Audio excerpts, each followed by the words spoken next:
India ஃபுல்லா பேசப்பட்ட ஒரு கேஸ் 23 வருஷம் கழிச்சு நேத்து தான் சுப்ரீம் கோர்ட்ல ஜட்ஜ்மெண்ட் ஆயிருக்கு. யாரோட கேஸ்ன்னு தெரியுங்களா? இந்த வீடியோ பாருங்க. பிரயுட்ஷா என்று சொல்லக்கூடிய ஒரு தெலுங்கு ஆக்ட்ரஸ், அவங்க 2002 அவங்களுக்கு 17 வயசு தான் ஆகுது. மர்மமான முறையில இறந்துடுறாங்க. அதாவது சூசைட் பண்ணி இறந்துடுறாங்க அப்படின்னு சொல்லி தான் அவங்களோட கேஸ் முதல்ல ஆரம்பிக்குது.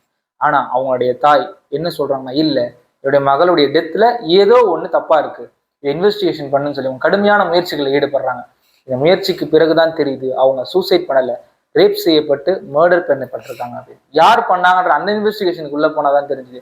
ஒரு பெரிய பொலிட்டீஷியனான கிருஷ்ணமூர்த்தியும் அவருடைய மகன் கார்த்திக் கிருஷ்ணமூர்த்தி, இவங்க 2 பேர் சேர்ந்துதான் இந்த விஷயத்த பண்ணியிருக்காங்கன்ற எல்லா விஷயங்களும் தெரிஞ்சாலும் அவங்க லோயர் கோர்ட்ல போய் கேஸ் ஃபைல் பண்ணாங்க. அங்க அவங்களுக்கான நீதி கிடைக்கல. அங்கிருந்து அப்பீலுக்கு ஹைகோர்ட்ல போனாங்க. அங்கேயும் அவங்களுக்கான நீதி கிடைக்கல. கடைசியா சுப்ரீம் கோர்ட் போய் இத்தனை நாள் கழிச்சு இன்னைக்குதான் அவங்களுக்கான நீதின்றது கிடைச்சிருக்கு. பொதுமக்களாகிய நமக்கு ஒரு கேள்வி வருது, என் மீது எந்த ஒரு தப்புமே இல்லை, நான் பாதிக்கப்பட்டு இருக்கிறேன், ஆனா நான் கோர்ட்டுக்கு போறேன், எனக்கான நீதி இத்தனை ஆண்டுகள் கிடைச்சுதான் கிடைக்குதுன்னு சொல்லும் பொழுது பொதுமக்களுக்கு ஒரு கேள்வி நம்மளுடைய அரசியலமைப்பு சட்டத்து மேலேயே வருது. இவ்வளவு தாமதமாகிறதுன்றது சரியா அப்படின்ற ஒரு கேள்வி இருக்கு. அதை பத்தி உங்களுடைய கருத்துக்களை கமெண்ட்ல சொல்லுங்க.